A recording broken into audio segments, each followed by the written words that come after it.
Տիկին Աբգարյան վերջին օրերին նկատվում է Հայկ Մարությանի ակտիվությունը սոցիալական ցանցերում քաղաքական առումով, հա, այսինքն սկսել է նաև ներկայացումները թողեց անցել է քաղաքականությանը։ Կարծում եմ այո, եւ նա հայտարարել էր, որ մասնակցելու է իր թիմը ընտրություններին, իր կուսակցությունը բնական է երևի, որ արդեն ակտիվանալու ժամանակն է։ Այլևս կուսակցություն չէ։ Ես չեմ եղել երբեք կուսակցության անդամ, որևէ կուսակցության, ես երթվելան կուսակցությանը ընտրություններին առաջիկա ազգային ժողովի ես չեմ մասնակցելու, ես որոշում եմ կայացել մնալ Երևանում, որտեղ ինձ արդեն իսկ երևանցիները մանդատ են տվել եւ մինչեւ էջ կատարել իմ պարտականությունները այստեղ։ Կաջակցեք Իմ ընկերներն են իհարկե։ Տիկին Աբգարյան, հիմա չենք հասկանում ձեր խմբակցությունը ազգային առաջընթացը մասնատվել է երկու մասի, մի կողմում դուք եք, մյուս կողմում կուսակցության ղեկավար Հայկ, ազգանունը չեմ հիշում այս պահին, ինչպես է դա ստացվում, ինչպես եք աշխատում դուք։ Խմբակցությունը բաղկացած է 3 մասից, մեկը ազգային առաջընթաց կուսակցությունն է, որի ցուցակով մենք բոլորս ազգային ժողովի ընտրություններին մասնակցեցինք,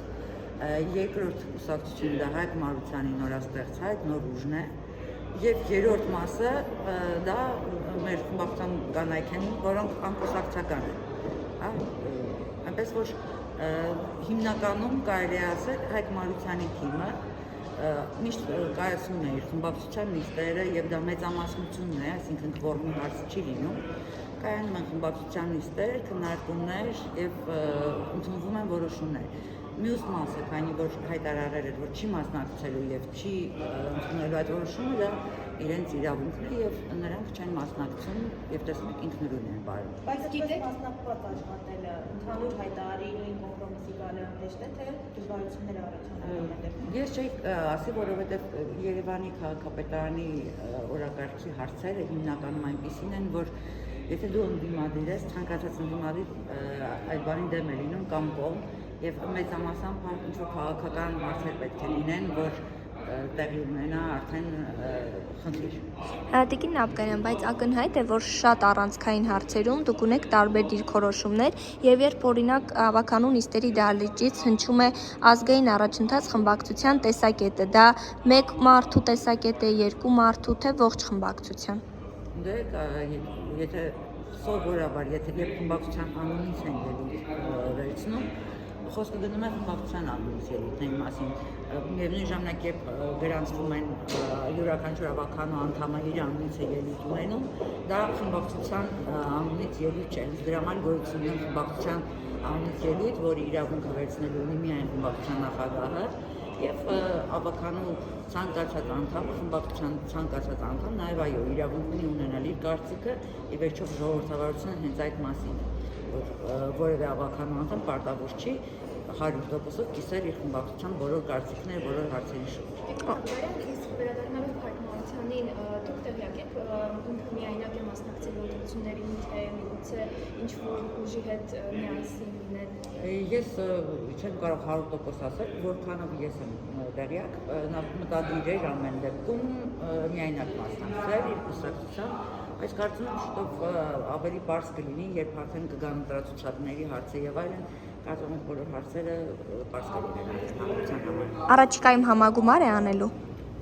Տեղյակ չեմ, ես քանի որ կուսակցության անդամ չեմ, առհասարակ նոր ուժ կուսակցության անցուդարձի համագումարների եւ